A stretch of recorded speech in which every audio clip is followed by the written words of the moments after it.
Hello and welcome to week 2 here in cultural anthropology, and holy Toledo, you folks are amazing.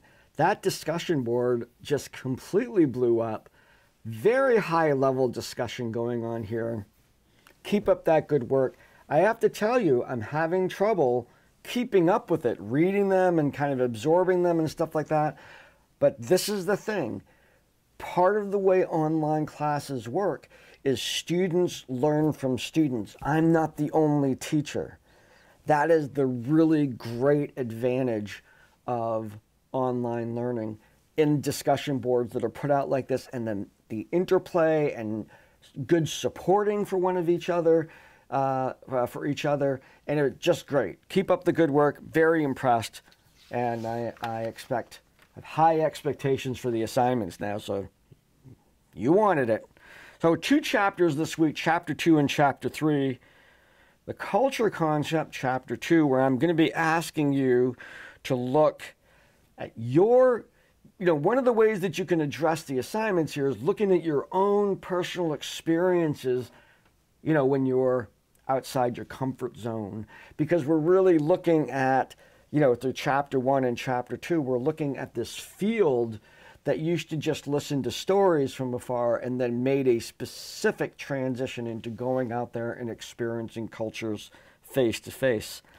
In that same chapter, we also tackle the comparison between ethnocentrism and cultural relativism. And this is a foundational concept, particularly in the time and history. I think many people are aware of ethnocentrism. We still have blind spots, we still have prejudices and all that stuff.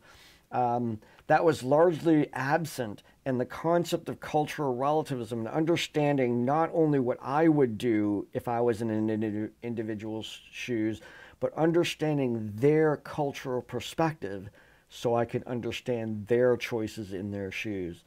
This was revolutionary, and it continues to be important to not only in anthropology, but in all the social sciences. Then we move into chapter 3, doing field work, so it's getting out there. That's what anthropology is all about. And I bring up Star Trek. Yes, I'm a nerd. And the whole concept of prime directive and making sure you don't influence the natural evolution and changes of cultures that's depicted in the science fiction of Star Trek, and discussing that, and then asking you to look at where's anthropology now, and part of that chapter is looking at what are the methods for field work and the perspectives that anthropology is doing at this point. It's really kind of almost like in every one of the social sciences survey classes, you're looking at the historical sense and then into what it is today. Interestingly enough, at the end of the book, we go again back into some history, the history of some of the ideas within anthropology. This is a brand new book that the Anthropological Association of America is putting together and putting out there to teach people about cultural anthropology. It's their book. This is the textbook. And there's still some kind of strange sequencing of material, different voices, but maybe that's, just an added part of this particular textbook. The different voices reflects the openness that you have to have about different cultures and different people. It's almost, well, how else is an anthropologist going to write a book? Or anthropologists with an S. Lots of authors continue. I really am enjoying the book as I'm reading it along with you. And I read it to put the course together, but then reading along, just keep myself familiar and up to date on these things. We are learning together, remember.